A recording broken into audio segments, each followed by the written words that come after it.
Welcome to Ask the Edmonds Cop. I'm Teresa Whipple, your host. Welcome, Sergeant Hawley. Good morning. How are you? Good, thank you. Today our question is related to bicycle safety. Okay. We actually have two questions. The first one is exactly what are the rules for bike lanes, and are cars allowed to use them? So cars are not allowed to be in bike lanes. That's a big safety thing, as you can imagine. They don't fit either. They don't fit, and we want the bicycles to have that safety buffer, to be away from cars. So there are several bike lanes in the city. So they're on Sunset Avenue. There's a big stretch on 76th Avenue, from the highway to the county line as far as that goes. So yeah, we want to keep cars out of those bike lanes for safety.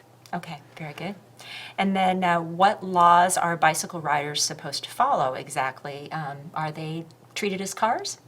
They are.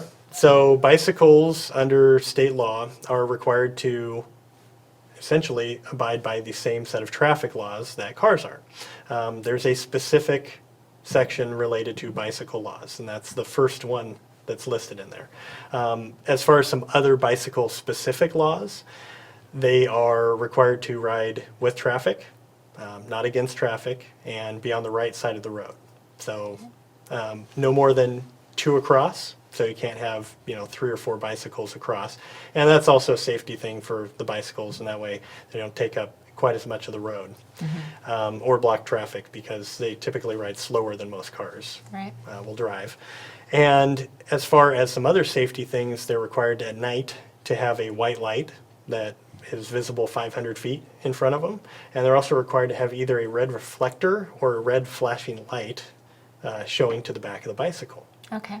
Well, that makes a lot of sense, although I have seen bike riders without those, and it's always scary to come across one of those when you're driving along. Yes, we do at night too. We see that. That's probably the most common thing that we see as far as bicycle violations go.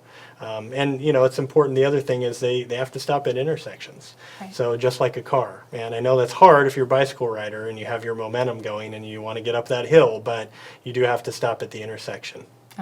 Okay, good. There is one other inquiry that's related to bicycles, but also to traffic and enforcement. There was somebody who was riding their bicycle on Sunset Avenue and with their wife, and apparently a driver ran her off the road and sped off.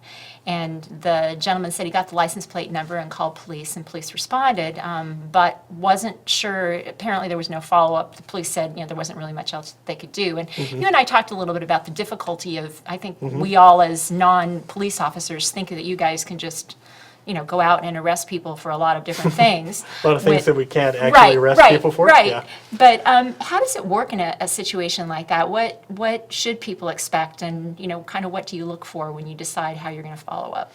So we get this not only with in this situation, somebody riding a bicycle, or other complaints, whether it's you're behind somebody and they run a stop sign, or you think that they're speeding. Most of those are going to be traffic violations, and we can't write tickets for things generally that we didn't see. And as far as traffic enforcement goes, that falls under those guidelines. Okay. It's not to say we don't want people to call, because we do, especially if they're committing multiple traffic violations. Maybe they do it at 2 intersections, or they're swerving over the road. Our big concern is this an impaired driver? Yeah. And that's something we want to be notified of. I mean, if we have somebody who isn't really trained to look for impaired drivers, but they think something's wrong with their driving, that's a big red flag for us. That's something we really need to check into. So we want to know that that's going on.